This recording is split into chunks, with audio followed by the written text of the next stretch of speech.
Sometimes the people who laugh at you the loudest are the ones who understand you the least. Dai Ren knew this feeling well as he stood in that lawyer's office, holding a letter that promised him $2 and the coordinates to nowhere. His co-workers had already started the jokes before he even left the construction site. His own brothers called it the final insult from a grandfather who'd been cast out by the family years ago. But Dai was tired of living paycheck to paycheck in the city. He was tired of being overlooked and underestimated, so he did something no one expected. He followed those handwritten numbers into the mountains.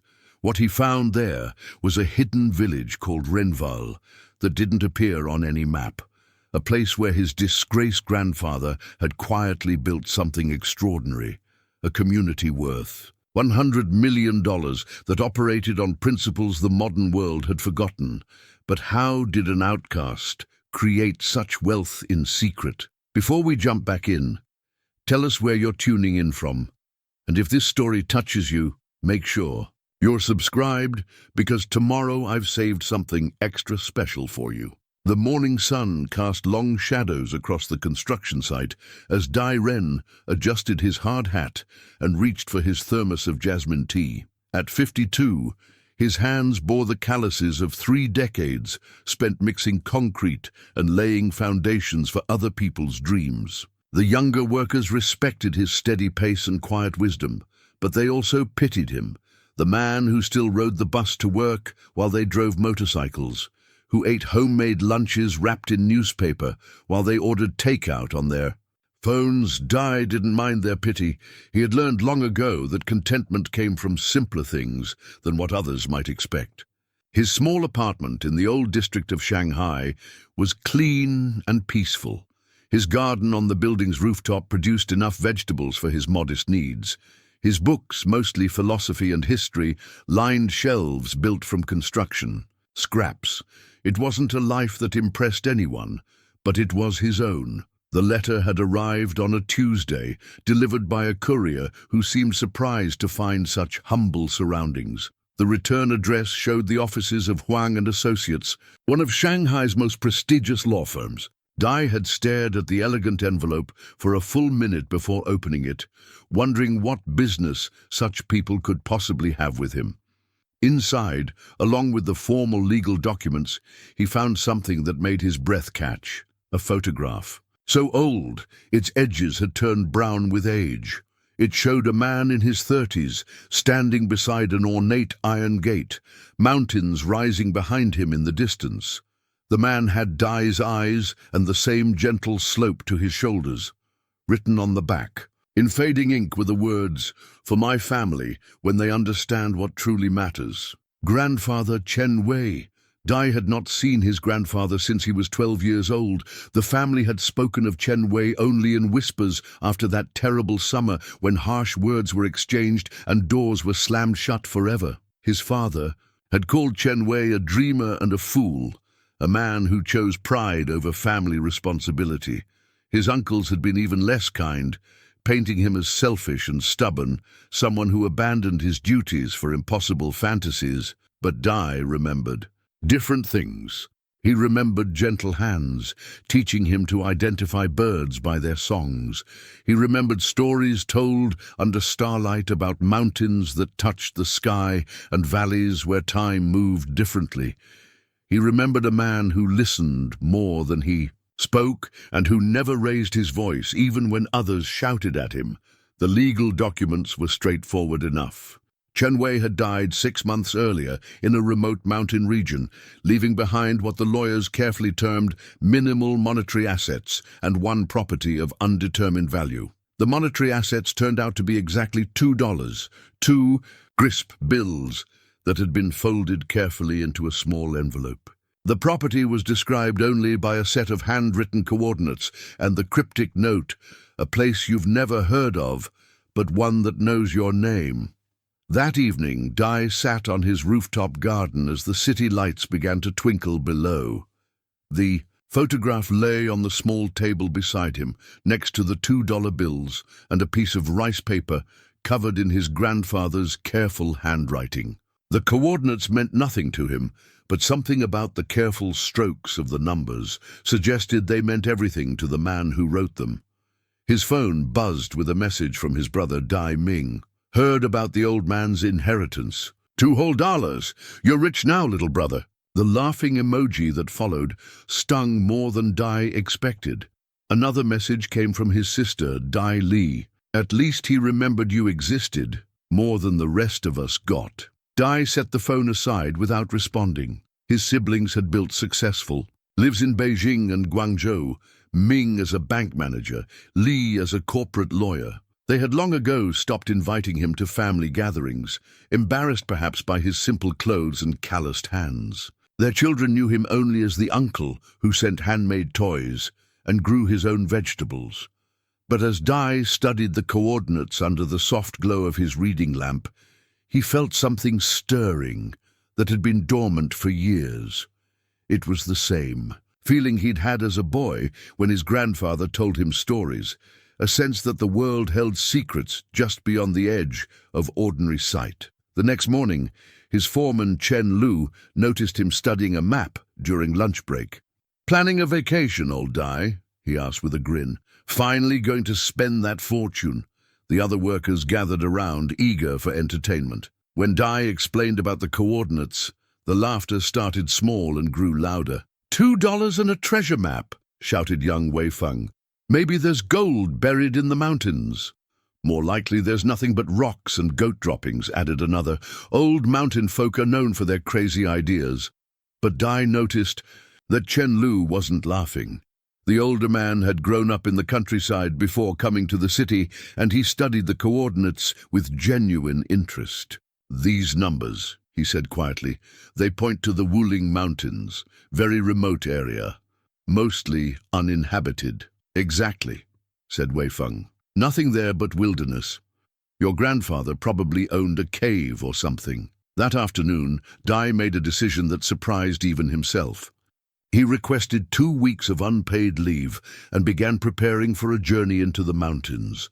He packed his sturdy hiking boots, a sleeping bag, and enough food for several days. His neighbors watched with amusement as he loaded his few supplies into a worn backpack. Mrs. Zhou from the apartment next door shook her head sympathetically. "Dai Ren, you're a good man, but chasing after fairy tales won't pay your rent." Her husband nodded sagely. Better to forget about the old man's nonsense and focus on real life. But as Dai stood in his small apartment that final evening, surrounded by the simple possessions that comprised his world, he felt no doubt about his choice. The photograph of his grandfather seemed to watch him from the table, and the coordinates called to him with a voice he couldn't ignore. He had spent 30 years building other people's dreams. Perhaps it was time to discover what dreams his grandfather had built for him. The bus to the mountain region left at dawn. Dai Ren would be on it, carrying nothing but a backpack, $2, and the coordinates to a place that didn't exist on any official map. His co-workers would joke about him for weeks. His siblings would shake their heads at his foolishness. But for the first time in years, Dai Ren felt truly alive. As he turned off the lights and settled into bed, the city hummed its familiar lullaby. Outside his window, tomorrow, he would leave all of this behind and follow his grandfather's final gift into the unknown. Whether he found treasure or empty wilderness hardly mattered anymore. He was finally going home to a place he'd never been. The bus wheezed to a stop at the end of a dusty mountain road, and Dai Ren found himself standing alone beside a weathered signpost that pointed to villages he'd never heard of. The driver looked at him with concern as he shouldered his backpack. "You sure about this, friend? Nothing but wilderness up those trails. No cell phone service either." Dai nodded, pulling out the piece of rice paper with his grandfather's careful handwriting. The hand-drawn map looked ancient, its edges soft with age, the ink faded but still legible. Strange symbols marked various landmarks, a twisted tree, a stone bridge, a waterfall that looked like it fell upward rather than down. At the bottom, in his grandfather's distinctive script, were the words, "When the path seems lost, trust your heart to find the way." The coordinates led him onto a trail that started well-maintained, but gradually became little more than deer tracks winding through dense forest. His GPS device had stopped working an hour into the hike, the signal apparently blocked by the towering peaks that surrounded him like sleeping giants. By afternoon, the trail had disappeared entirely. Dai consulted the rice paper map repeatedly, trying to match the hand-drawn landmarks to the terrain around him. The twisted tree was there, ancient and gnarled, its branches reaching toward the sky like arthritic fingers. The stone bridge spanning a rushing creek was exactly as drawn, moss-covered and timeless, but it was the third landmark that stopped him in his tracks. The waterfall his grandfather had sketched did indeed seem to flow upward, an optical illusion, created by mist rising from the pool below while the actual water cascaded down behind it. Dai stood mesmerized, understanding for the first time that his grandfather had walked this exact path and seen these exact wonders. The final section of the map showed a series of switchbacks leading up a steep slope, followed by what appeared to be a passage through solid rock. Dai climbed steadily as the afternoon sun slanted lower, casting long shadows between the pines. His legs ached, but something deeper than physical exhaustion drove him forward. The passage through rock turned out to be a narrow defile between two cliff faces so tight he had to turn sideways to squeeze through. Ancient characters were carved into the stone walls, worn smooth by centuries of weather, but still faintly visible. As he emerged from the passage, the ground beneath his feet changed from rocky soil to carefully laid flagstones. And then he saw it. The valley opened before him like a secret whispered by the mountains themselves. Terraced gardens cascaded down the hillsides in geometric perfection, each level connected by stone steps worn smooth by countless footsteps. Traditional houses, with curved rooflines, dotted the landscape, their wooden walls weathered to a warm grey that seemed to glow in the golden light. Smoke curled peacefully from several chimneys, and he could hear the distant sound of children laughing. A sign stood at the valley's entrance, carved from a single piece of granite. Renvale, where the lost find home. Dai's hands trembled as he read the words. This place wasn't on any map, wasn't connected to any road that modern vehicles could travel. Yet here it was, thriving in isolation, exactly as his grandfather's coordinates had promised. An elderly man approached him along the flagstone path, moving with the unhurried gait of someone who had never known the city's frantic pace. He wore simple clothes of undyed cloth and carried a walking stick carved with intricate patterns. His face was deeply lined, but held the kind of peace that Dai had seen in very few people. "You must be Chen Wei's grandson," the man said simply. "We've been expecting you." Dai's voice caught in his throat. "You knew my grandfather." "I am Master Liu, the village elder. Your grandfather was more than known here. He was our founder, our protector, our dearest friend. We have mourned his passing and celebrated your coming in equal measure." The old man's eyes crinkled with warmth. "He spoke of you often in his final years. Dai Ren has the heart for this place," he would say. "When the time comes, he will understand what we have built here." As they walked deeper into the village, Dai felt like he was moving through a dream. Children played traditional games in small courtyards, while their parents worked in gardens that produced vegetables he could smell from the path. An old woman sat weaving cloth on a wooden loom, her fingers moving with practiced rhythm. A blacksmith shaped iron at his forge, each hammer blow ringing clear in the mountain air. But it was more than the timeless scene that amazed him. It was the quality of everything he saw. The houses, while traditional in style, showed signs of careful maintenance and modern comfort. Solar panels were discreetly integrated into roof lines. A small but sophisticated water wheel turned beside a mill that looked both ancient and efficiently engineered. "How is this possible?" Dai asked as they reached the village center, where a beautiful courtyard surrounded a spring-fed pond. "How does a place like this exist without anyone knowing about it?" Master Liu smiled. Your grandfather was a wise man who understood that some treasures must be hidden to be preserved. Come, there is much you need to see. He led Dai to a modest house at the village's heart, its architecture slightly different from the others. More formal, with carved pillars and a small garden that felt both welcoming and reverential. Inside, the walls were lined with books and scrolls, and a large table held maps, documents, and what appeared to be financial records. This was your grandfather's house, Master Liu explained. It is yours now, along with everything he built and protected here. On the table lay an open ledger, its pages filled with Chen Wei's careful handwriting. The numbers Dai saw there made his breath catch.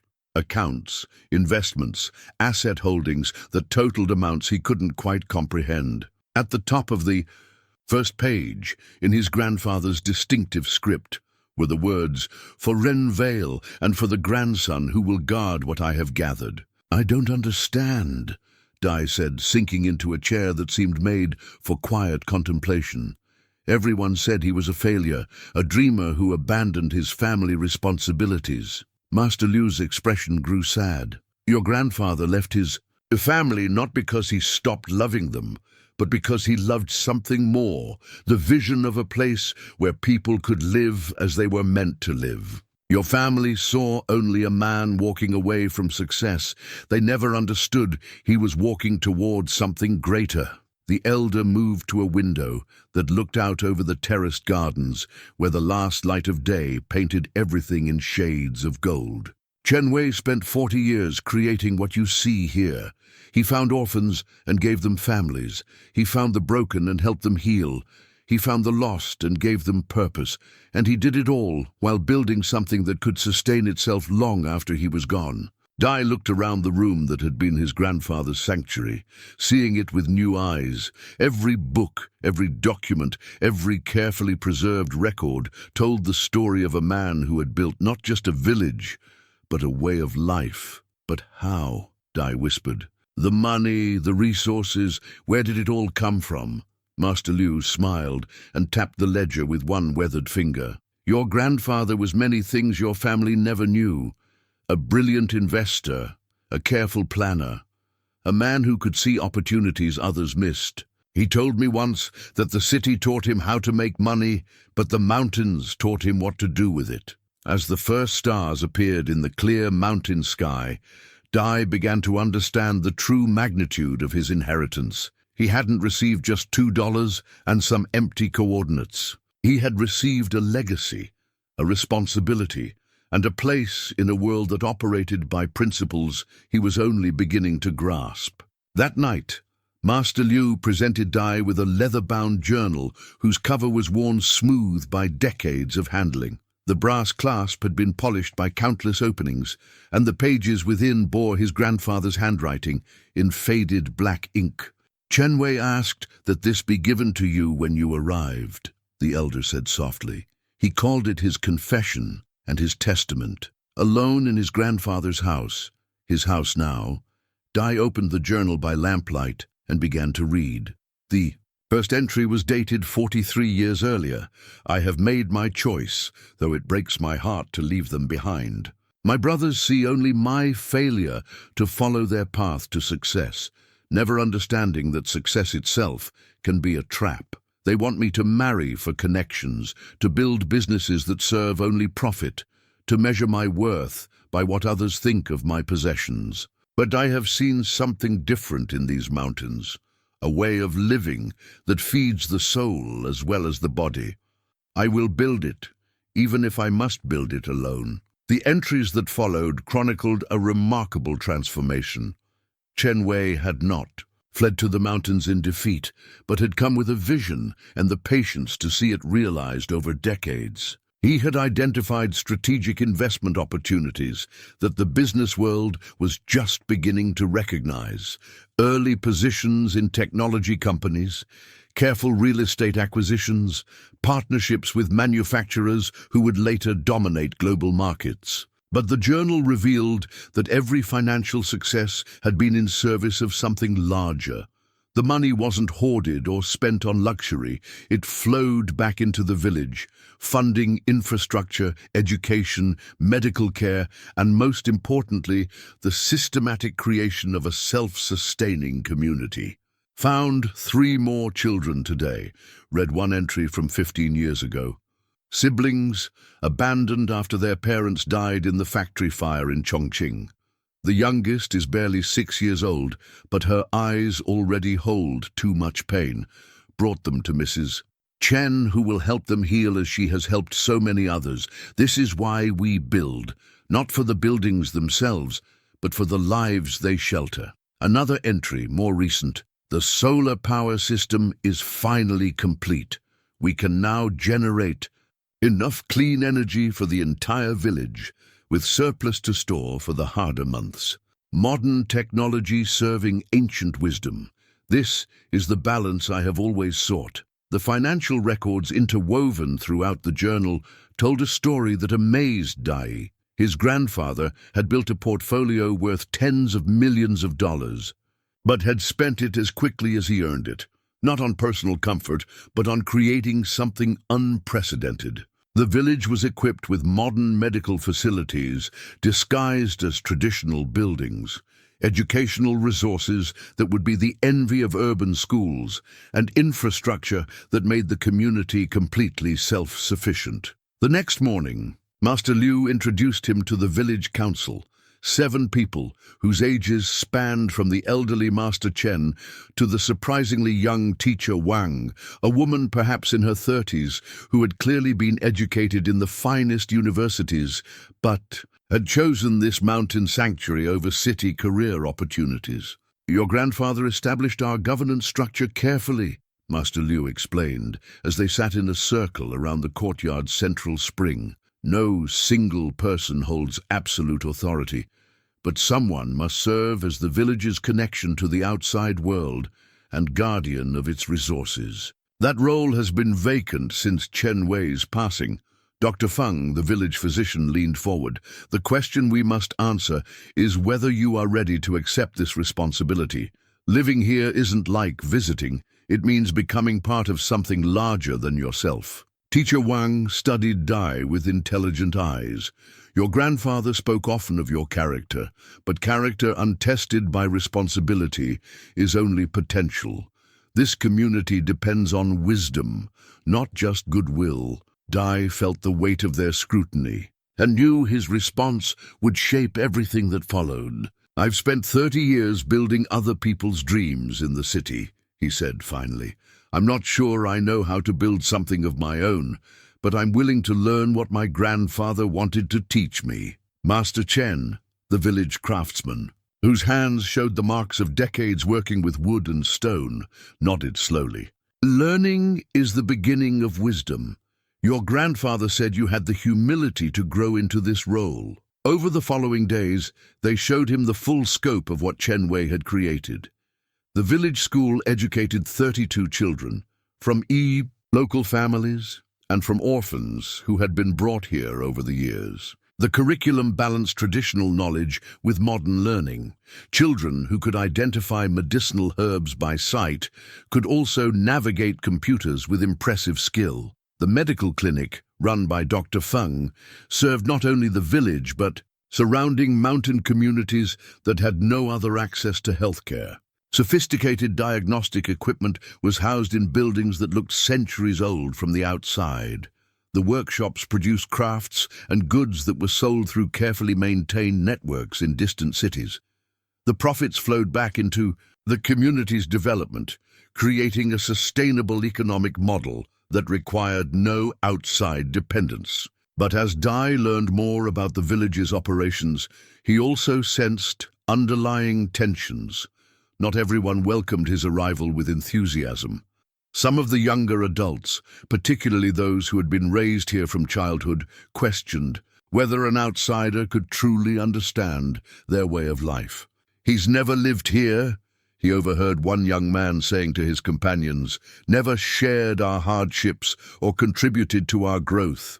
What right does blood alone give him to inherit what we've all built together?" The concerns weren't without Merit and Dai felt the weight of proving himself to people who had earned their place through years of commitment. His grandfather's journal had made clear that leadership here wasn't inherited automatically.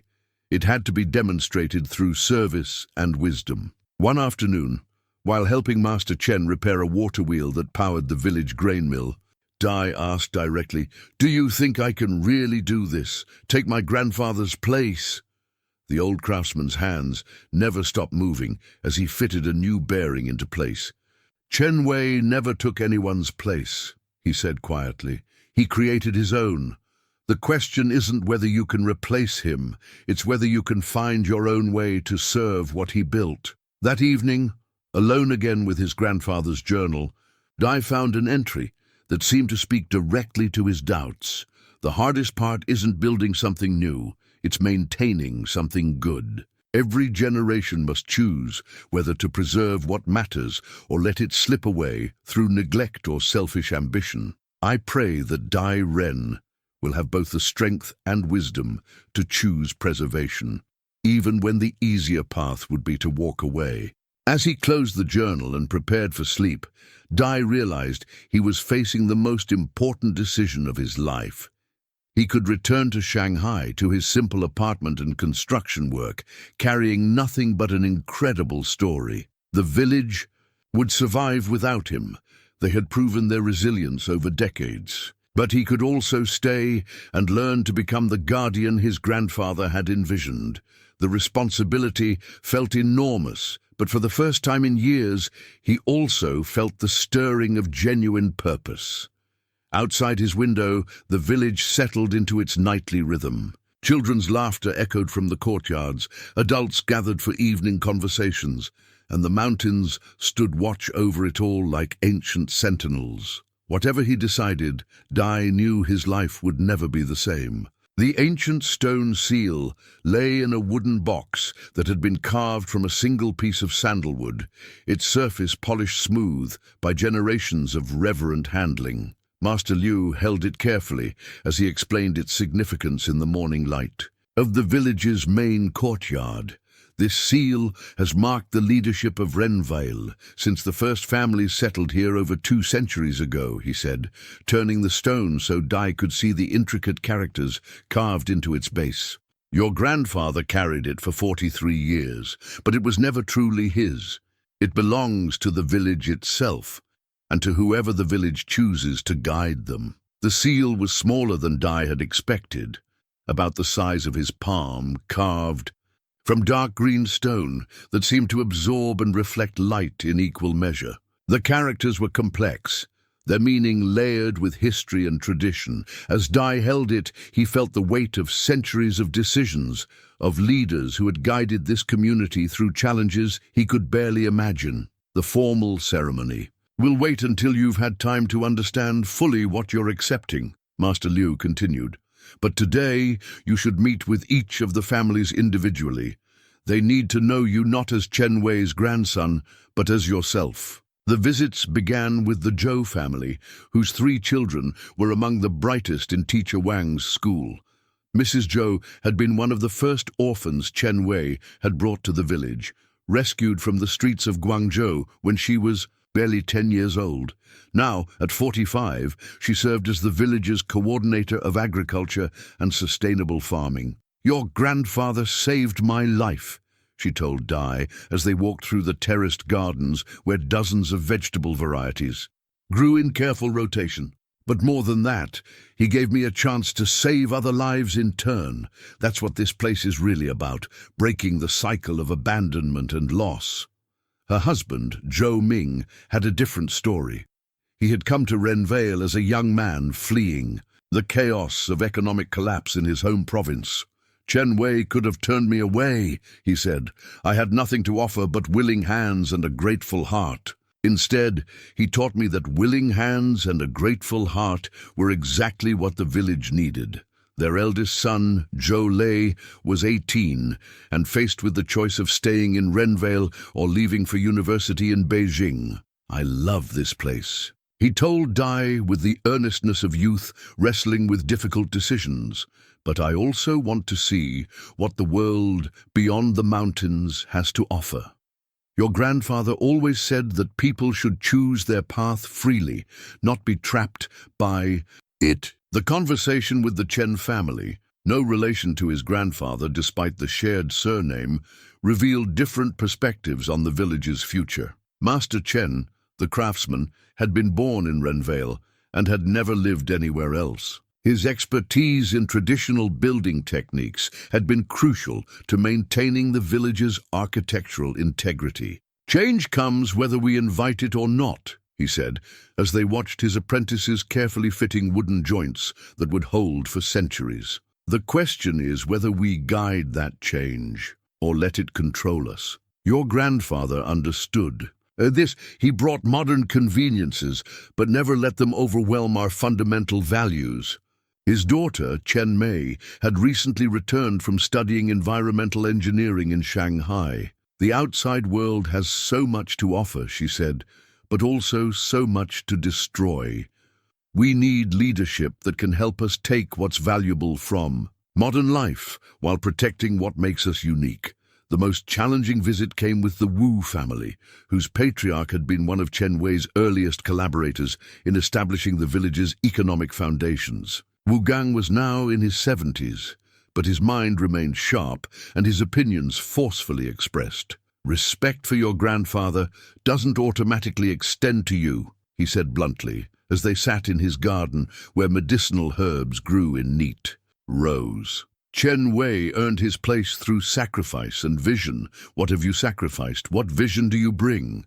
Dai found himself without easy answers. "I don't have a grand vision," he admitted. "I'm still trying to understand what my grandfather built here, but I do understand hard work, and I understand loyalty to something larger than myself." Wu Gang's eyes softened slightly. "Honesty is rarer than vision, and often more valuable. Your grandfather's greatest strength was his ability to listen before he spoke, to observe before he acted. Perhaps you share that trait." The village's youngest family presented different challenges. Li Jun and his wife had arrived only 3 years earlier, refugees from a factory town where industrial pollution had made life unbearable for their daughter, who suffered from severe asthma. In Renvale's clean mountain air, she had thrived, but they still struggled with feeling like outsiders. "We are grateful beyond words for what this place has given us," Li Jun said, "but we also worry about whether we truly belong here, whether our urban backgrounds make us poor fits for village life." Dai recognized something of himself in their uncertainty. "I'm wondering the same thing about myself," he confided.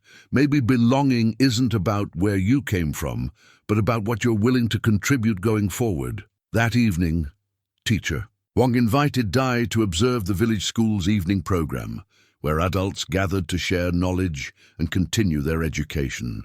The session that night focused on sustainable water management, led by Dr. Feng, who had studied hydrology before choosing medicine. Watching the adults, farmers, craftspeople, parents, engage seriously with complex technical concepts, Dai began to understand another layer of his grandfather's vision. This wasn't just a retreat from the modern world, but a careful integration of ancient wisdom with contemporary knowledge. "Education here never stops," Teacher Wang explained as they walked through the school building after the session ended. "Your grandfather believed that a community could only remain vital if its people continued growing intellectually and personally throughout their lives." The school itself was a marvel of thoughtful design. Traditional architecture housed modern learning tools, computers powered by solar energy, a library that combined classical texts with contemporary research, laboratories equipped for both scientific experiments and traditional craft instruction. "We get students accepted to top universities every year," Teacher Wang continued. "But we also teach them that academic success isn't the only measure of a meaningful life. Some of our brightest choose to stay here and contribute to the village's development." As they reached the teacher's quarters, she turned to face him directly. I should tell you that I was initially opposed to your inheritance of leadership, she said frankly. I believed the village should choose its own leader from among those who had proven themselves through years of service. Dai appreciated her honesty. What changed your mind? Nothing has changed my mind yet, she replied with a slight smile, but I'm willing to give you the chance to prove me wrong. Your grandfather's judgment was usually sound, even when it seemed questionable at first. Walking back to his grandfather's house under a sky brilliant with stars, visible only in places far from city lights, Dai reflected on the day's conversations. Each family had shared their story, their perspective on the village's future, and their concerns about his role in it. The ancient stone seal waited on his table, its carved surface seeming to hold secrets accumulated over centuries. Dai lifted it carefully, feeling again the weight of history and responsibility it represented.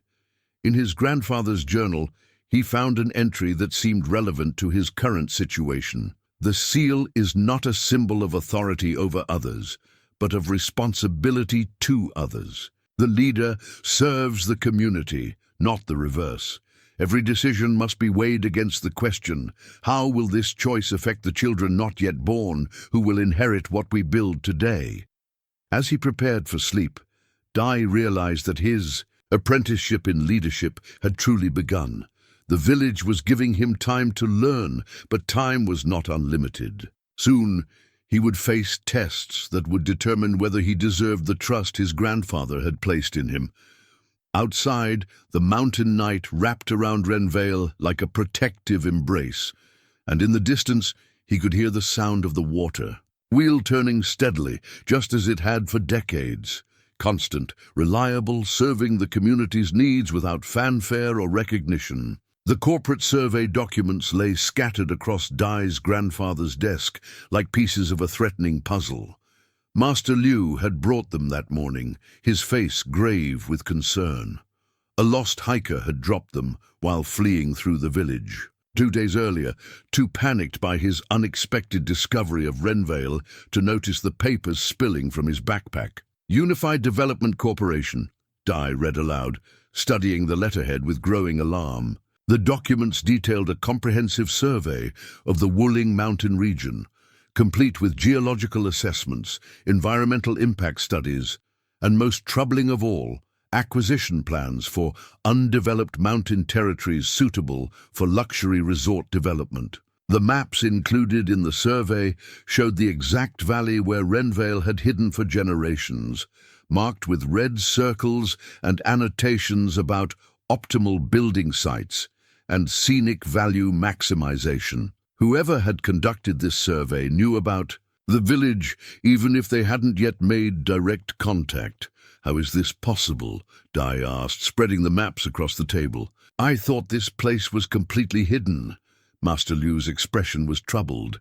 Your grandfather always knew this day might come.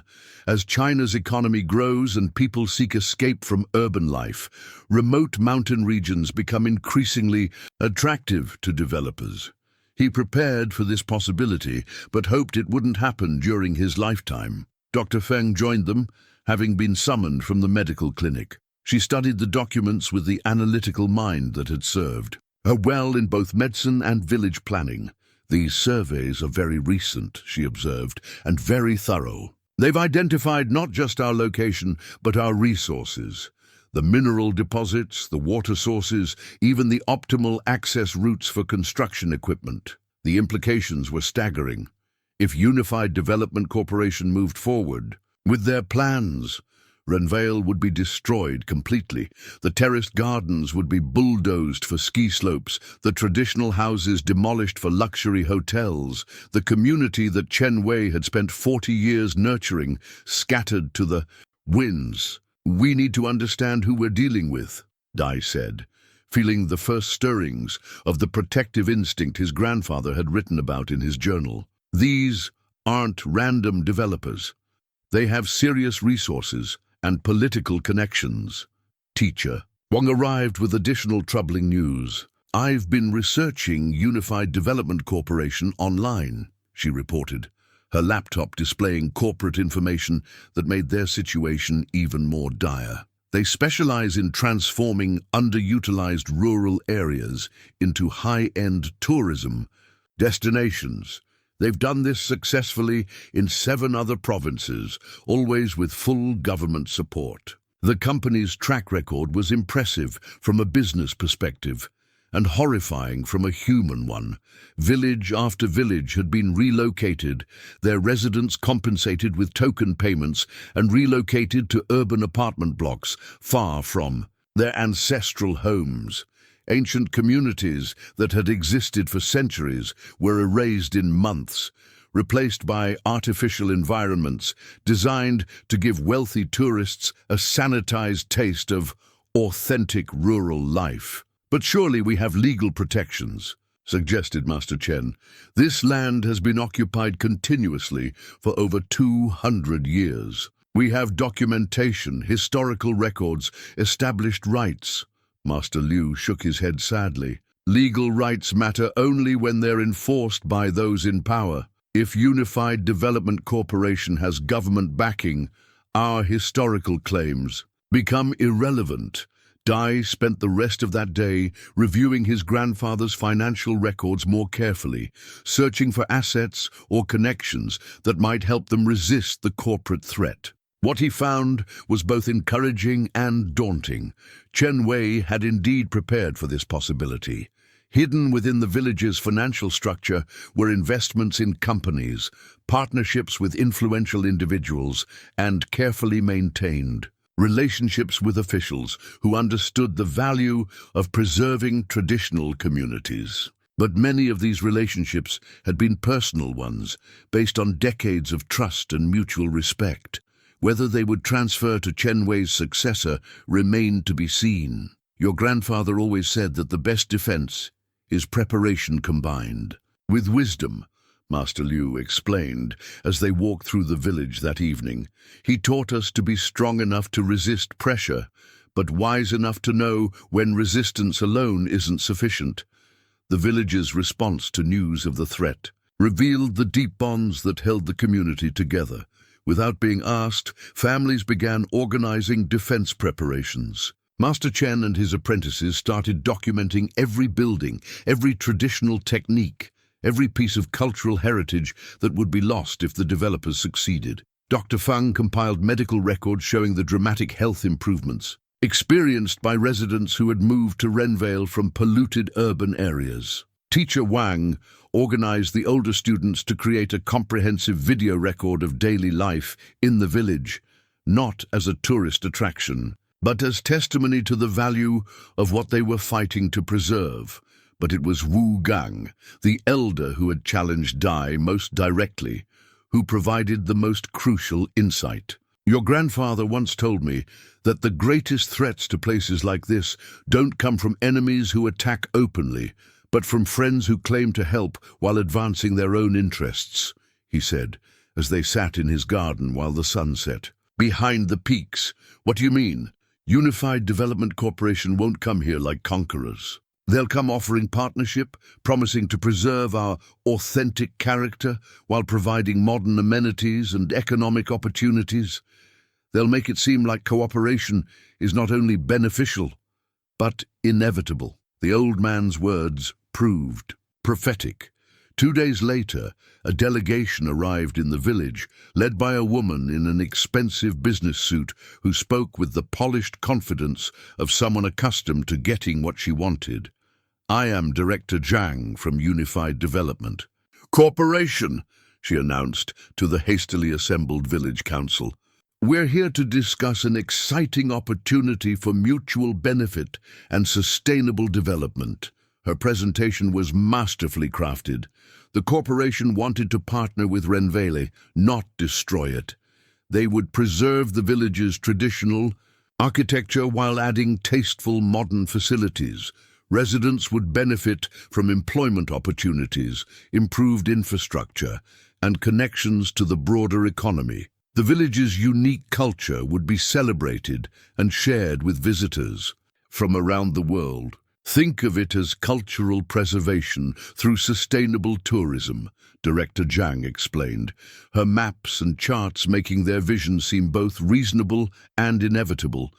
Rather than remaining isolated and vulnerable, Renvale would become a model for how traditional communities can thrive in the modern world.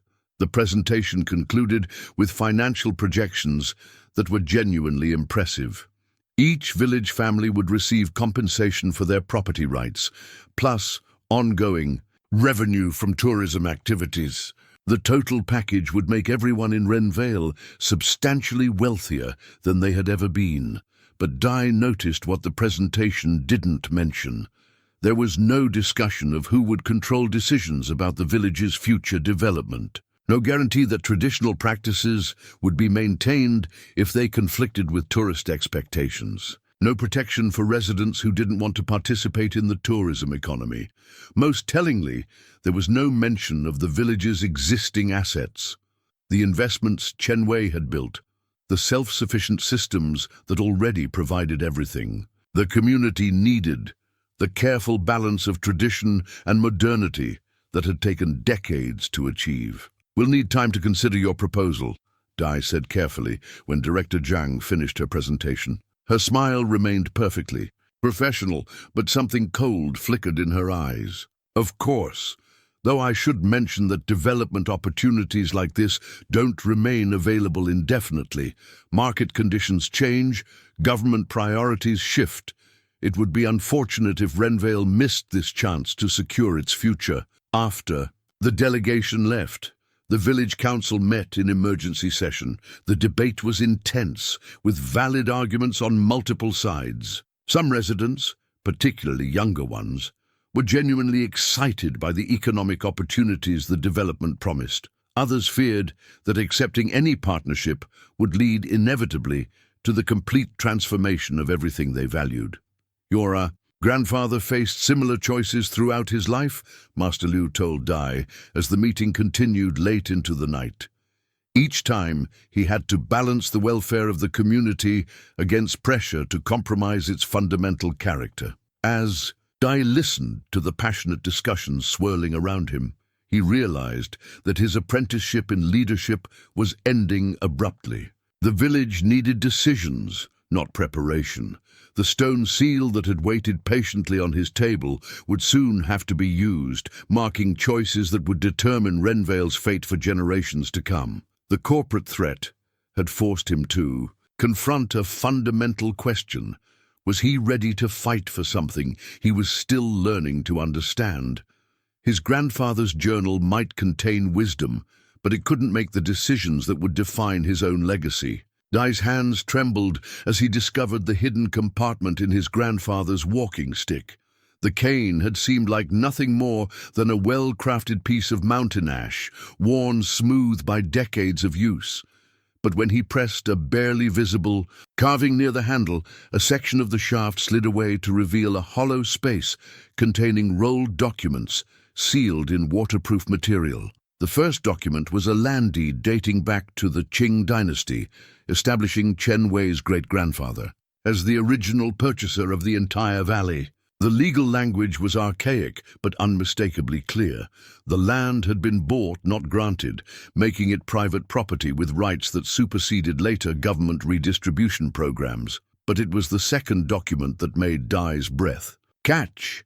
His grandfather had quietly registered Renvale as a historical preservation site with the State Council, a designation that required extensive documentation and political connections to achieve. The village was legally protected under cultural heritage laws, making forced development virtually impossible.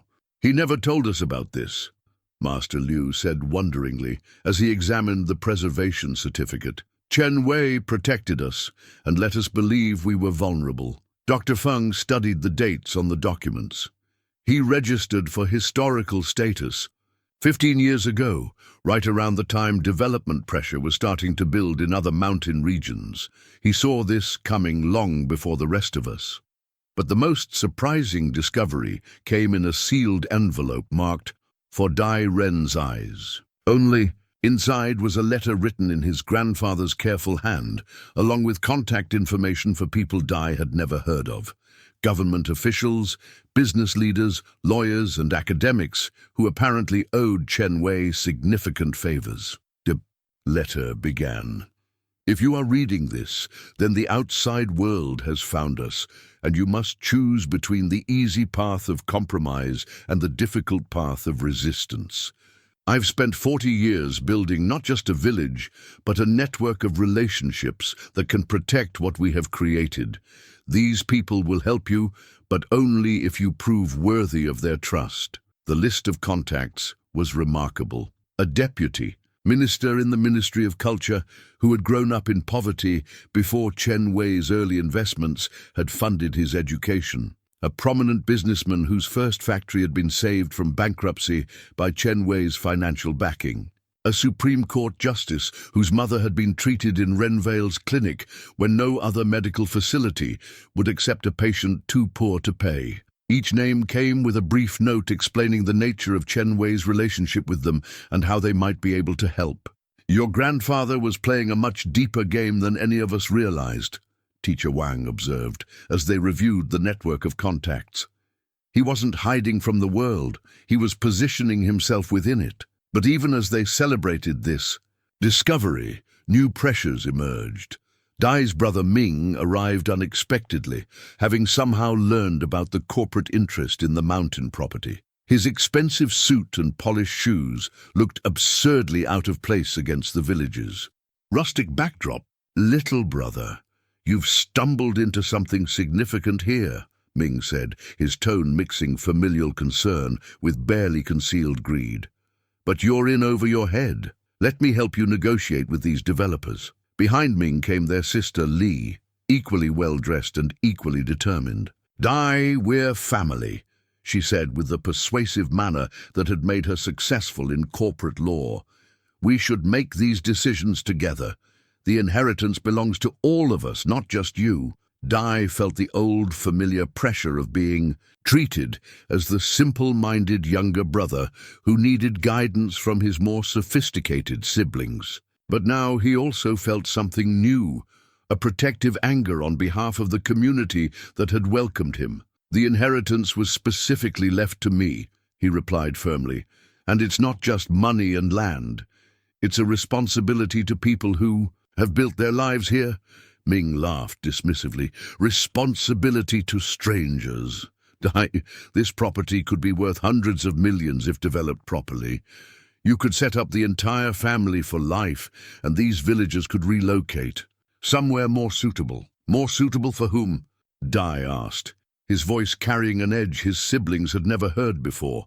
The confrontation escalated when Li produced legal documents she had prepared. We're challenging the will, she announced. Grandfather was clearly suffering from mental deterioration when he wrote it. No rational person would leave such valuable assets to someone with no business experience while excluding his other grandchildren. The legal threat sent ripples of anxiety through the village. If the will was successfully challenged, everything Chen Wei had built could be dismantled by people who saw only financial opportunity where he had created something precious and irreplaceable. That evening, Dai made his first major decision as the village's potential leader. Using the contact information from his grandfather's letter, he called Deputy Minister Chen at the Ministry of Culture.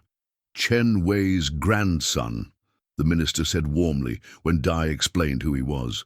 Your grandfather was a remarkable man. He funded my education when I was a poor village boy with no prospects. How can I assist you? Dai explained the situation. The corporate pressure, the legal challenge from his siblings, the threat to Renvale's continued existence. The minister listened, carefully, occasionally asking pointed questions that revealed his deep understanding of both legal and political realities. Your grandfather chose his timing well in registering for historical protection, the minister said finally, but protection is only as strong as the will to enforce it. You'll need to demonstrate that Renvale deserves preservation, not just as a historical curiosity, but as a living example of sustainable community development. The next call went to Justice Wang at the Supreme Court, whose mother had been saved by Dr. Feng's predecessor in the village clinic. Her advice was more direct. Document everything, every tradition, every innovation, every life that has been improved by your grandfather's vision. Make it impossible for anyone to claim that dismantling the village serves the greater good. But it was the call to businessman Liu Gang that provided the most practical assistance. Liu had started his industrial empire with capital borrowed from Chen Wei 30 years earlier, when established banks had dismissed him as an unbankable risk. "I owe your grandfather everything," Liu said bluntly, "and I have resources that might be useful in your situation. Unified Development Corporation is powerful, but they're not invulnerable. Give me a few days to research their financial structure and political connections." While Dai worked to build external support, the village itself was transforming. The threat had galvanized residents in ways that decades of peaceful existence had not. Master Chen organized teams to create detailed documentation of every traditional building technique used in the village's construction. Dr. Feng compiled comprehensive health statistics showing the dramatic improvements experienced by residents who had moved to Renvale from polluted urban areas. Teacher Wang's students created multimedia presentations demonstrating how the village had successfully integrated traditional wisdom with modern technology, achieving sustainability goals that urban planners could only dream of. But the most powerful testimony came from the residents themselves. Wu Gang, despite his initial skepticism about Dai's leadership, became a fierce advocate for resistance. "I've lived through the destruction of one traditional community already," he told anyone who would listen. "I watched my childhood village disappear under concrete and steel, its people scattered like leaves in the wind. I won't watch it happen again." His words resonated especially with the village's younger adults, many of whom had come to Renvale as refugees from exactly the kind of development Unified Development Corporation was proposing. Zhou Lei, the 18-year-old, who had been considering university in Beijing, made a decision that surprised everyone. "I'm staying," he announced to his parents. "The outside world will always be there, but places like this disappear forever once they're gone." Teacher Wang, who had initially questioned whether Dai deserved to inherit leadership of the village, found herself impressed by his response to the crisis. Unlike his grandfather, who had built the community through patient accumulation of resources over decades, Dai was being forced to defend it through direct confrontation with powerful interests. "Your grandfather had the luxury of time," she told him as they walked through the village one evening. "You're having to learn in crisis mode, but perhaps that's not entirely a disadvantage. Crisis reveals character more clearly than comfort does." As they reached the village center, where the spring-fed pond reflected the first stars of evening, Dai realized how much had changed in just a few weeks. He had arrived as an uncertain inheritor of something he didn't understand. Now he was becoming the defender of something he was learning to love. The walking stick that had revealed his grandfather's secrets rested in his hand, its hidden compartments empty now, but its weight reassuring. Chen Wei had prepared for this battle, but he couldn't fight it. That responsibility belonged to the next generation. In the distance, the mountains stood as they had for millennia, indifferent to human struggles, but somehow protective of the valley they surrounded. Tomorrow would bring new challenges, new decisions, new tests of whether Dai had truly inherited his grandfather's wisdom along with his assets. But tonight, for the first time since receiving that letter in Shanghai, Dai felt ready for whatever came next. The secret bank vault key was smaller than Dai expected, a peculiar piece of metal shaped like an ancient Chinese coin, complete with a square hole in the center. He had found it in the deepest compartment of his grandfather's walking stick, wrapped in silk and accompanied by coordinates that led not to another mountain location, but to an address in Hong Kong. Master Liu examined the key with the reverence it might show to a sacred relic. Your grandfather made several trips to Hong Kong over the years, he said thoughtfully. Always alone, always secretive about his business there. We assumed he was managing investments, but perhaps it was more than that. The journey to Hong Kong felt surreal after weeks in the timeless atmosphere of Renvale. Dai had not been in a major city since leaving Shanghai, and the assault of noise, crowds, and relentless commercial energy felt almost overwhelming. But the address on his grandfather's note led him to one of the most prestigious private banking institutions in the world. Mr. Dai Ren, the bank manager said, with the sort of deference usually reserved for heads of state. We have been expecting you since receiving news of your grandfather's passing. Please, follow me to the vault level. The elevator descended, far deeper than Dai had thought possible, finally opening onto a corridor lined with metal doors that looked like something from a science fiction film. The manager led him to Vault 847, where the peculiar key fit perfectly into a mechanism that seemed to blend ancient craftsmanship with modern security technology. Inside the vault were documents that would redefine everything Dai thought he understood about his grandfather, his family, and the true scope of his inheritance. The first revelation came in a portfolio of investment records showing assets worth not millions, but hundreds of millions of dollars. Chen Wei had been one of the early investors in companies that had become global giants, technology firms, manufacturing corporations, pharmaceutical companies whose drugs had transformed medicine. His timing had been not just lucky, but prescient, as if he had possessed an almost supernatural ability to identify future success. But it was the second set of documents that made Dai's hands shake as he read them. Mineral rights surveys, geological assessments, and legal claims establishing that the valley containing Renvale sat atop rare earth deposits worth potentially billions of dollars. His grandfather had known about these deposits for decades, but had never exploited them, choosing instead to preserve the land for the community he was building. The third discovery was the most shocking of all. A detailed investigation into Unified Development Corporation revealed that one of its principal investors and board members was Dai Wei-Ming, his uncle, his father's younger brother, the man who had been most vocal in condemning Chen Wei's abandonment of family responsibilities. This investigation, conducted by private detectives over several years, painted a picture of systematic betrayal. Uncle Ming had learned about the valley's mineral wealth through corporate connections and had orchestrated the development company's interest in the region. He had known all along that his nephew Dai was in line to inherit the land, and had calculated that pressure from family members and external developers would force a sale that would make him enormously wealthy. But the most devastating revelation came in a final folder marked Family History Confidential.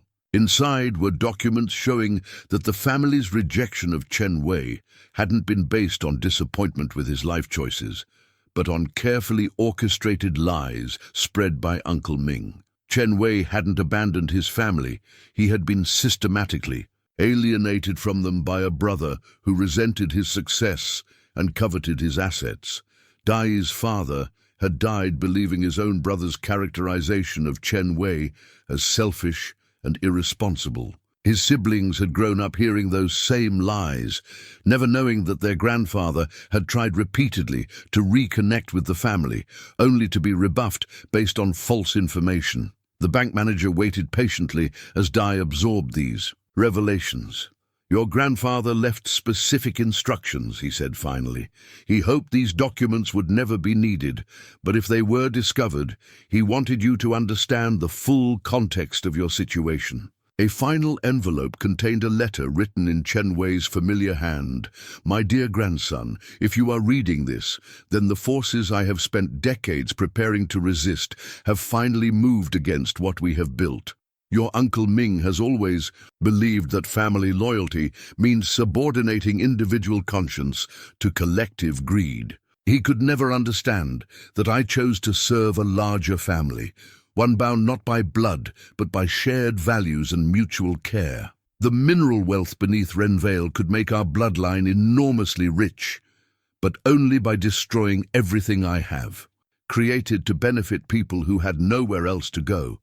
I chose to leave that wealth in the ground, like seeds waiting for someone wise enough to plant them properly. You now face the same choice I have faced my entire adult life. Serve the narrow interests of those who share your surname, or serve the broader interests of those who share your values. I have given you the resources to resist pressure from both family and corporations, but I cannot give you the wisdom to use those resources properly. That must come from your own heart. Remember that true wealth is not what you can extract from the earth, but what you can build upon it. The people of Renvale have shown that a different way of living is possible. Whether that way of living survives depends on choices you must make alone. Your grandfather, who loved you even when others convinced you he had forgotten you. The flight back to the mainland passed in a blur of processing emotions Dai had never experienced before. Anger at the uncle who had poisoned his family relationships for decades, grief for the grandfather he had never really known, and a growing determination to protect what Chen Wei had built, regardless of the cost to himself or his relationships with blood relatives. But it was more than emotional revelation that transformed Dai's understanding of his situation.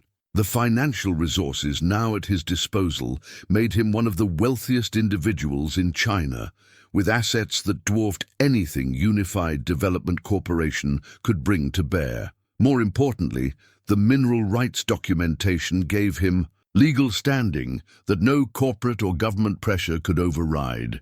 He was no longer the poor construction worker begging for recognition from more successful siblings.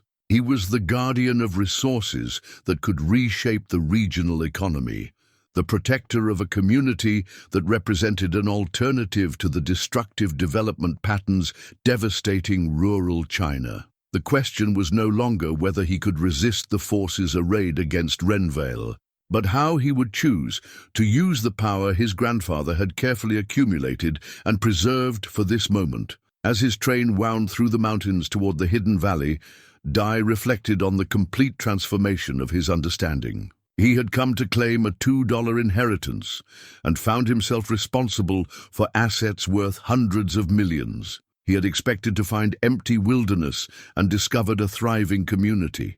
He had thought himself abandoned by family and learned he had been protected by a grandfather whose love had transcended decades of enforced separation. Most importantly, he had believed himself unworthy of the responsibility thrust upon him, only to discover that his grandfather had chosen him not despite his humble background, but because of it. Chen Wei had needed an heir who understood the value of simple things, who could resist the corruption that wealth often brought, who would choose preservation over profit when the moment of decision arrived. That moment had arrived, and Dai finally understood that he was ready for it. The communications radio network hummed to life at dawn, connecting Renvale to allies scattered across 3 provinces. Dai had never imagined that his grandfather's simple mountain village contained sophisticated communications equipment hidden within traditional-looking buildings. Master Liu operated the main console with practiced expertise, his weathered hands moving confidently across modern controls disguised behind carved wooden panels. The network your grandfather built reaches farther than you might expect, Master Liu explained, as responses crackled through speakers concealed in the walls. Environmental groups, indigenous rights advocates, government officials who understand the value of cultural preservation, they've all been waiting for word from us. The first response came from Professor Zhang at Beijing University, whose academic career had been launched by research conducted in Renvale's living laboratory of sustainable development. The documentation you've provided is extraordinary, her voice reported through the radio. I'm presenting your case to the National People's Congress this afternoon, with support from the Rural Development Committee, Dr. Li from the Chinese Academy of Sciences confirmed what Dai had discovered in Hong Kong. The mineral surveys are accurate. Those deposits represent some of the richest rare earth concentrations ever documented. But your grandfather's environmental stewardship has preserved the entire ecosystem that would be destroyed by mining operations. But it was the call from businessman Liu Gang that provided the most immediately useful information. I've completed my investigation of Unified Development Corporation, his voice reported. Their financing is more fragile than they want anyone to know. They're leveraged to the maximum on this project, betting everything on acquiring your valley quickly and cheaply. As the day progressed, the radio brought news that transformed their understanding of the broader situation. The Development Corporation had been pressuring local government officials, but those officials were now facing counter-pressure from Beijing as word of Renvale's historical significance spread through academic and cultural preservation networks. Teacher. One coordinated the village's own preparations with military precision. Every resident had a role to play in documenting their community's value and uniqueness. The children, initially frightened by the adult tensions surrounding them, had become enthusiastic participants in creating video testimonials about their education and their hopes for the future. We're not just fighting for ourselves, explained Zhou Lei, whose decision to abandon university for village life had inspired several other young people to make similar choices. We're fighting for the right of communities like ours to exist in a world that wants to flatten everything into profit margins. Dr. Feng worked tirelessly to compile medical evidence showing how Renvale's environment and lifestyle had reversed chronic health conditions that urban living had created. Her data painted a compelling picture of a community that didn't just preserve traditional ways of living, but actively healed people damaged by modern industrial society.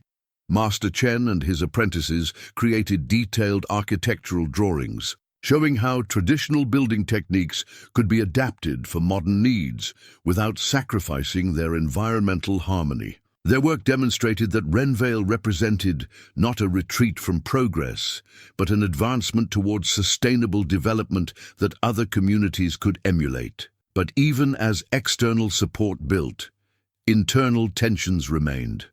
Not everyone in the village supported confronting the developers directly. Some families, particularly those with young children, worried that resistance would bring unwanted attention and government scrutiny that could ultimately prove more destructive than cooperation. "What if we're wrong?" asked Mrs. Li during a particularly heated village council meeting. "What if fighting them just makes them more determined to destroy us? Maybe we should at least consider their partnership proposal."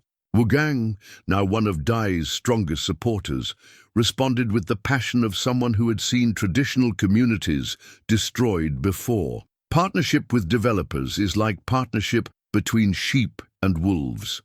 They'll preserve just enough of our appearance to attract tourists while eliminating everything that made us who we are. The debate continued late into the night, with valid concerns raised on all sides.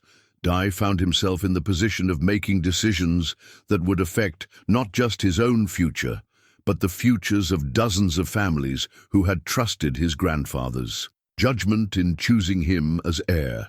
It was Teacher Wang who provided the perspective that helped resolve the discussion. "Your grandfather spent 40 years building something unprecedented," she said to the assembled villagers. "Not just a successful community, but a demonstration that a different way of living is possible. If we give up that vision now, we betray not only his legacy, but our own children's futures."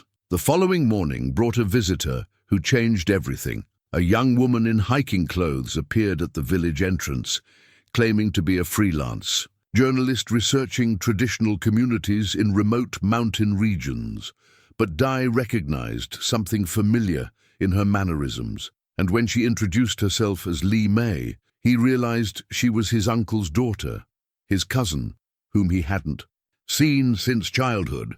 "Uncle Ming sent me to negotiate," she admitted after being confronted with her true identity, "but not for the reasons you might think.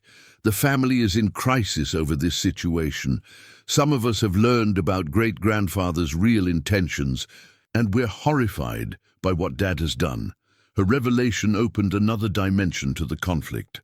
Uncle Ming's own children had discovered their father's role in alienating Chen Wei from the family and were rebelling against his scheme to exploit the inheritance for personal gain. "My brother Wei and sister Jun are preparing legal documents to block Dad's involvement with the Development Corporation," Li Mei continued. "We want to help you preserve what great-grandfather built, not destroy it." But even this family support came with complications. Li Mei's presence in the village had been noticed by corporate surveillance, and within hours, Director Zhang arrived with a larger delegation and a much more aggressive approach.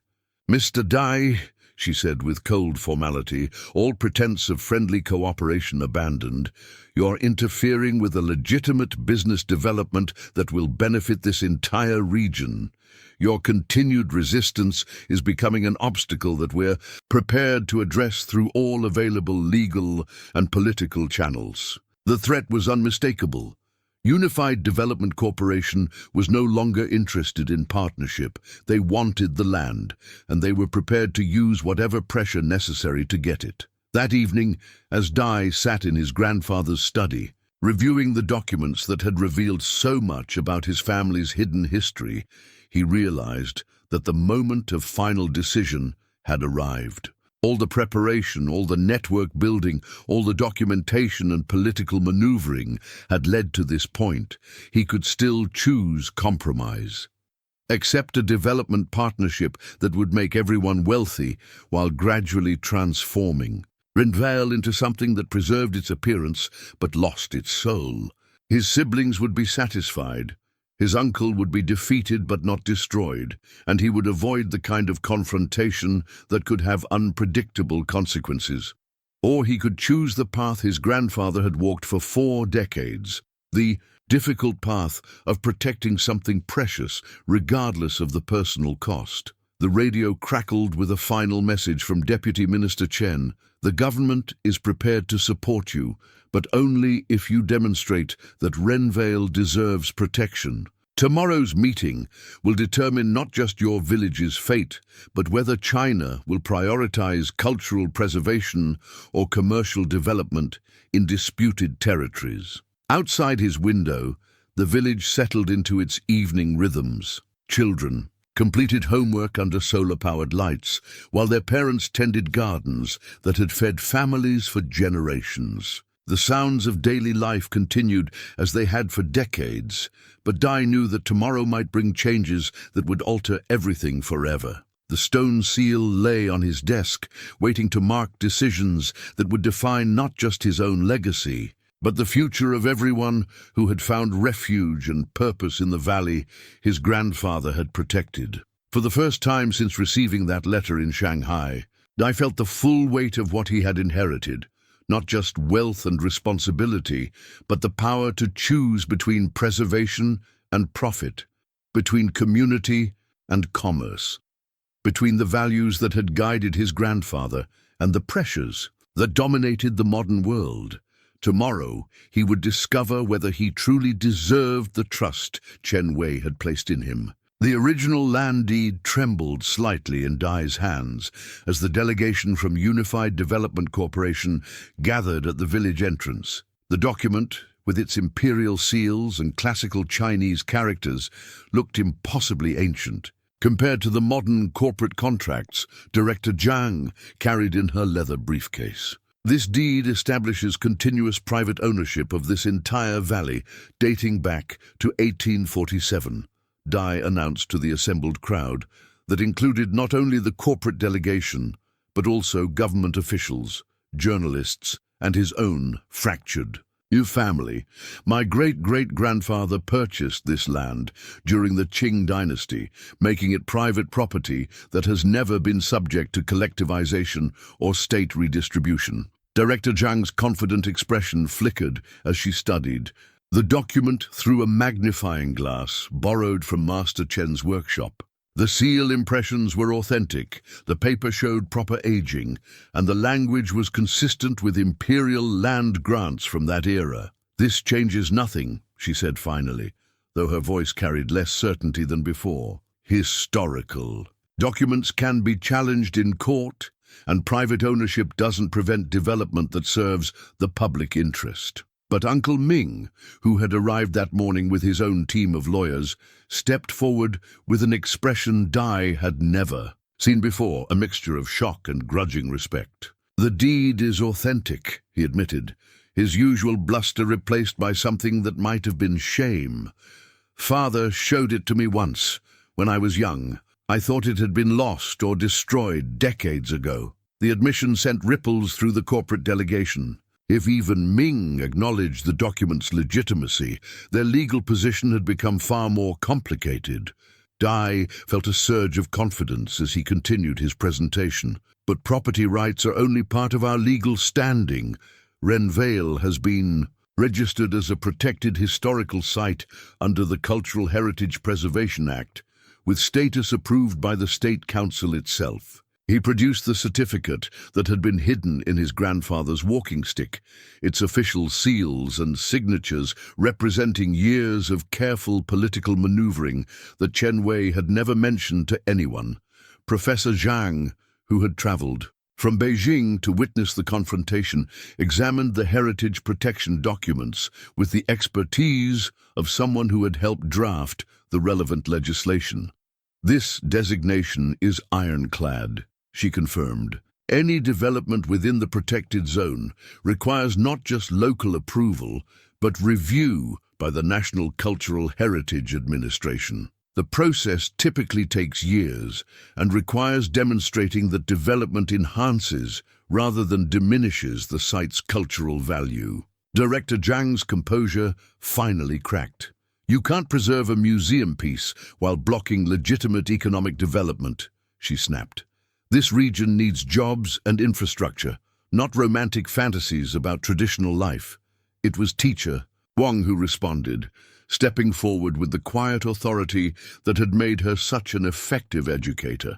"Would you like to see what traditional life actually looks like when it's supported by modern resources and ancient wisdom?" What followed was a presentation that transformed the confrontation from a legal battle into a demonstration of possibility.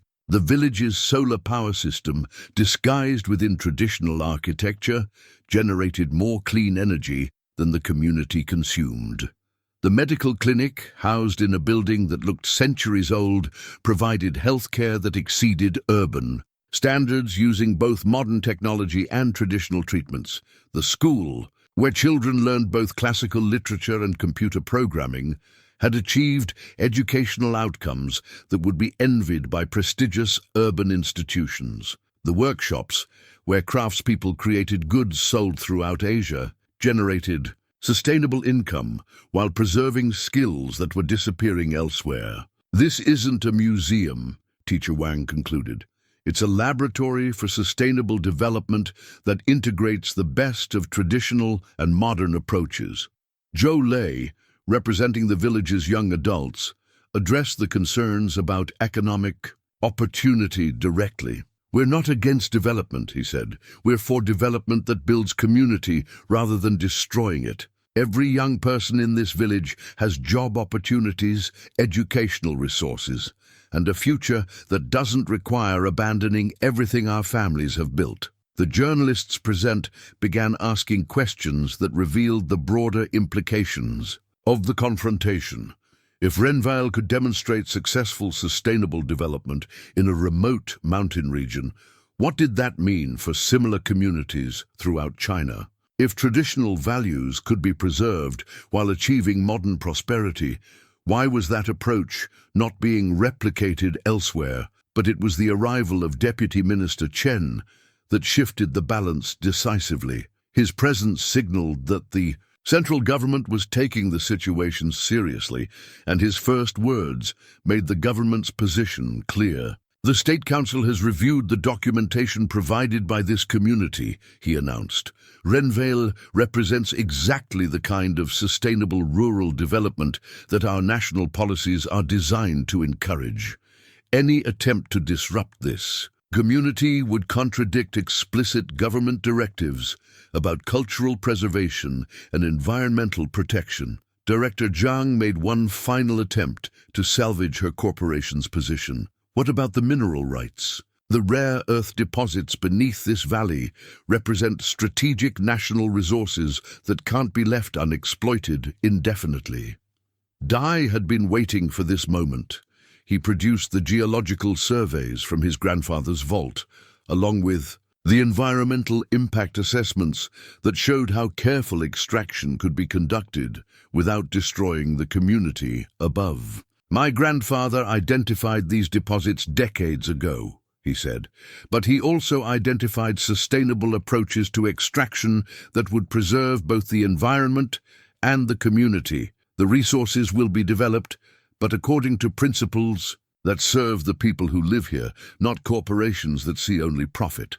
Uncle Ming, who had remained silent during most of the confrontation, finally stepped forward. His next words surprised everyone present, perhaps including himself. I was wrong, he said simply. About my brother, about this place, about what constitutes real success. Chen Wei wasn't running away from responsibility. He was accepting a responsibility the rest of us were too narrow-minded to understand. The corporate delegation began gathering their materials, recognizing that their legal and political position had become untenable. But Director Zhang had one final threat. This isn't over, she warned. There are other ways to pressure isolated communities. Regulatory challenges, infrastructure limitations, bureaucratic obstacles that can make life here impossible even without direct development.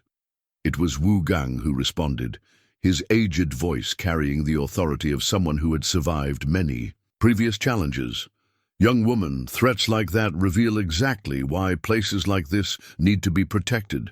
You see obstacles where we see opportunities for creative solutions.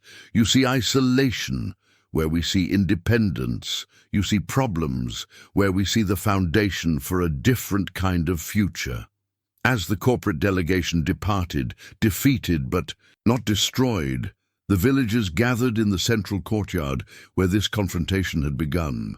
The land deed and heritage protection certificate lay on the stone table beside the pond, their legal power now established beyond question. But Dai knew that legal victory was only the beginning. The real work, building on his grandfather's foundation while adapting to new challenges and opportunities, was just starting. The family portrait from the village's early days showed faces weathered by mountain winds, but bright with hope and determination. Chen Wei stood at the center, younger than Dai had ever imagined him, surrounded by the first families who had joined his vision of a different way of living. As Uncle Ming studied the photograph, his expression shifted through a complex sequence of emotions: recognition, regret, and finally, something that might have been relief. I remember when this was taken, he said quietly, his voice stripped of the aggressive confidence that had characterized his earlier interactions. I was supposed to be in this picture. Father invited me to visit, to see what he was building here, but I was too proud, too angry about what I saw as his abandonment of family obligations. The corporate defeat had been decisive, but it had also forced a family reckoning that went deeper than business interests. Uncle Ming's children, Dai's cousins Li Mei, Wei, and Jun, had arrived that morning with documents that severed their father's connection to Unified Development Corporation and formally renounced any claim to the Renvale inheritance. We grew up believing terrible things about great-grandfather, Li Mei explained to the assembled village council. Dad told us he was selfish, irresponsible, a man who chose personal fantasies over family duty. We never knew he had tried repeatedly to reconnect with us, only to be rebuffed because of lies Dad had spread. Wei, the eldest cousin, had brought financial records showing how Uncle Ming had manipulated family business dealings for decades, always presenting himself as the responsible son while undermining Chen Wei's reputation and isolating him from other family members. The inheritance should have brought our family together, Wei said, his corporate lawyer training evident in his precise language. Instead, it revealed how far apart we had grown because of deceptions and misunderstandings that should never have been allowed to fester. Uncle Ming's response surprised everyone, including his own children. Instead of defending himself or making excuses, he asked permission to address the village directly. "I have spent 30 years believing I was protecting my family's interests," he said, standing before the same stone table where the corporate confrontation had played out hours earlier. "I convinced myself that my brother was a dreamer who had abandoned his responsibilities and that someone practical needed to manage the family's affairs. I see now that I was the one who abandoned what truly mattered." His voice broke slightly as he continued. "Chen Wei didn't run away from family. He created a larger family based on choice rather than blood, on shared values rather than shared DNA. He succeeded at something I was too blind to recognize. He built something that made people's lives better instead of just making people wealthier." Master Liu, who had remained diplomatically silent during the family confrontations, finally spoke. "Your grandfather always hoped for reconciliation with his birth family," he told Uncle Ming.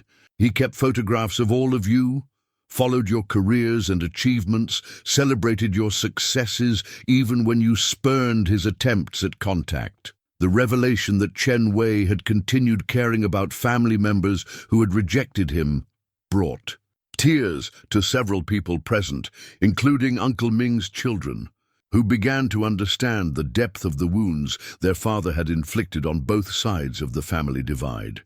But it was Dai's response that defined the moment's significance.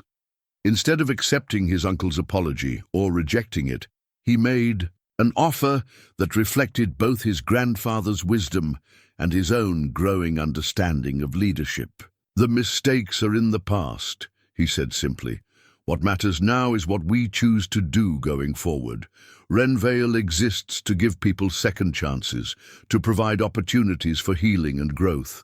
That applies to family as much as to strangers." He gestured toward the village around them, where the afternoon sun illuminated gardens, workshops, and homes where people had rebuilt their lives after various forms of loss or displacement. "If you want to understand what Grandfather built here, spend time with the people whose lives he changed.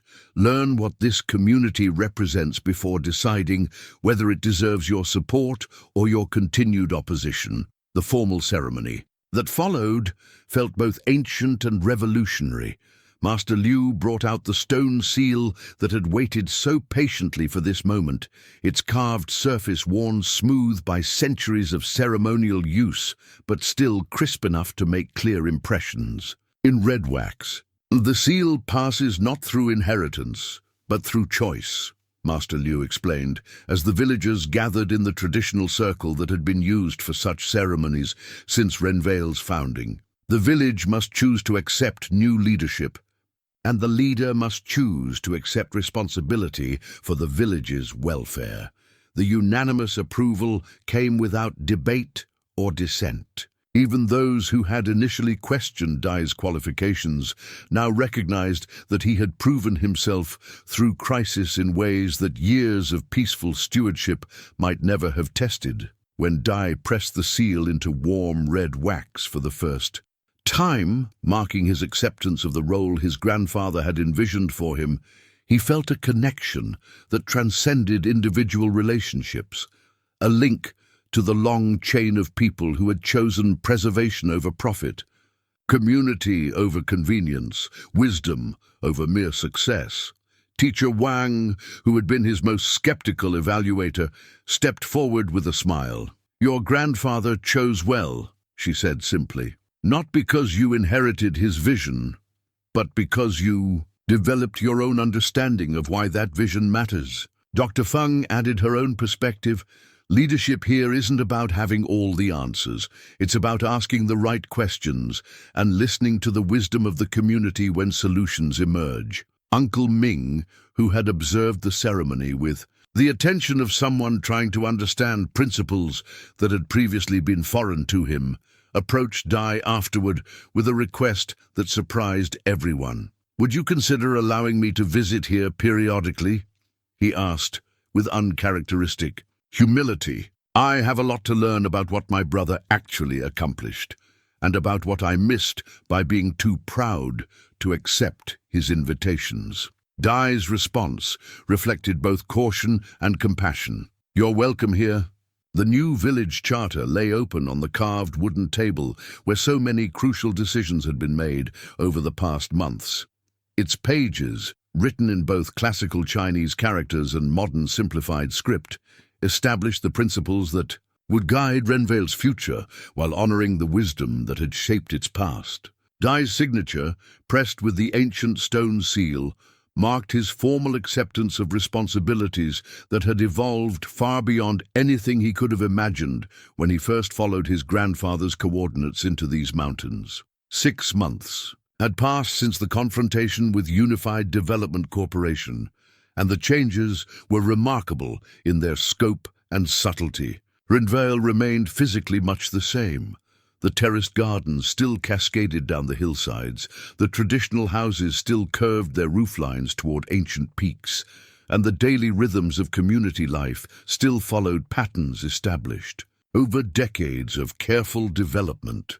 But the village's relationship with the outside world had been transformed completely. What had once been a hidden sanctuary was now a recognized center of excellence for sustainable development, hosting delegations of government officials, academic researchers, and community leaders from around the world who came to study and learn from Chen Wei's vision made manifest. The educational programs had expanded to include not just local children, but young adults from other mountain communities who spent months in Renvale learning techniques for sustainable agriculture, traditional crafts, and community governance. Teacher Wang had developed curricula that balanced ancient wisdom with contemporary knowledge, creating graduates who could return to their home villages as agents of positive change. Dr. Fang's medical clinic had become a regional center for integrative healthcare, combining traditional Chinese medicine with modern diagnostic and treatment techniques. Her research on the health benefits of traditional rural lifestyles was being published in international journals, providing scientific validation for approaches that had been dismissed as primitive by urban medical establishments. Master Chen's workshops had evolved into a training center for traditional building techniques adapted for modern needs. Architects and engineers came from major cities to learn how ancient methods could create structures that were both environmentally sustainable and deeply beautiful. His apprentices now included university graduates who had abandoned conventional careers to master skills that connected them to centuries of accumulated wisdom. But it was the expansion of the village model that represented the most significant long-term impact of Dai's inheritance. 3 similar communities had been established in other mountain regions, each adapted to local conditions and traditions, but following the fundamental principles Chen Wei had pioneered in Renvale. The radio network that had once connected allies, during crisis now coordinated a growing movement of communities committed to demonstrating alternatives to destructive development patterns. Wu Gang, now in his late 70s but still intellectually sharp, had become the informal historian of this expansion. "Your grandfather planted seeds that are now growing into a forest," he told Dai, as they walked through gardens where winter vegetables grew under protective covers. "He always said that one successful example would inspire others, but I don't think even he imagined how quickly the inspiration would spread." The financial resources that had seemed so overwhelming when Dai first discovered them in Hong Kong had been deployed strategically to support not just Renvale's growth, but the development of the broader network. The rare earth deposits beneath the valley remained largely untapped, their mineral wealth serving as a long-term insurance policy rather than a source of immediate profit. When extraction did begin, it followed carefully planned guidelines that minimized environmental impact while maximizing community benefit. Uncle Ming had kept his promise to visit regularly, bringing his business expertise to support the village's expansion while learning approaches to success that transcended mere profit maximization. His transformation had been gradual but genuine, evolving from someone who saw only financial opportunities to someone who understood the deeper values that made communities sustainable across generations. "I spent 30 years building businesses that made money but didn't create lasting value," he reflected during one of his visits. "Chen Wei built something that creates value in ways I'm still learning to measure." His children had become active supporters of the Renvale model, using their urban connections and professional skills to establish networks that supported traditional communities throughout the region. Li Mei had completed a documentary about the village that had won national awards and inspired government policies supporting cultural preservation. Wei had established a legal foundation that helped other communities secure historical protections. Jun had deferred graduate school to spend 2 years learning traditional crafts and sustainable agriculture techniques. The most unexpected development had been Dai's relationship with teacher Wang, which had evolved from professional collaboration to personal partnership. Their courtship had followed the village's measured pace, built on shared values and mutual respect rather than romantic passion, though affection had grown steadily as they worked together to guide Renvale's expansion. Their wedding ceremony, held during the spring planting festival, had combined traditional rituals with personal innovations that reflected both ancient customs and contemporary understanding. The entire village had participated, along with visitors from the sister communities and family members who had traveled from cities across China to witness the celebration. "Marriage here isn't just about two individuals," Master Liu had explained during the ceremony. "It's about strengthening the bonds that hold the entire community together, ensuring that leadership will continue across generations." Teacher Wang's influence on the village's development had been profound. Her educational innovations had attracted attention from the Ministry of Education, leading to pilot programs that incorporated traditional ecological knowledge into standard curricula. Her research on community-based learning had been adopted by schools in urban areas where students had lost connection to their cultural roots. But it was her partnership with Dai that had perhaps the greatest long-term significance.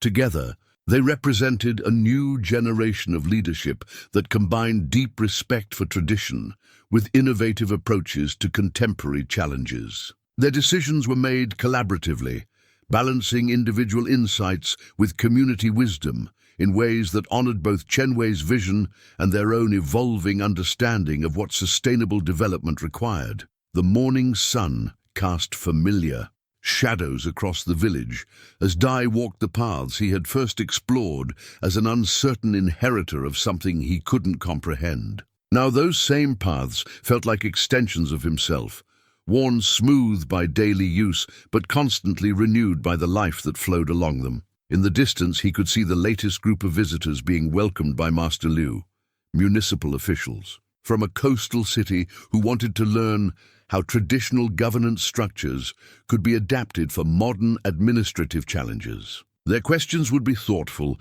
and their interest genuine, because word had spread that Renvale offered practical solutions rather than romantic idealization of rural life. The stone seal rested in its place of honor in what had once been his grandfather's study and was now the village's administrative center.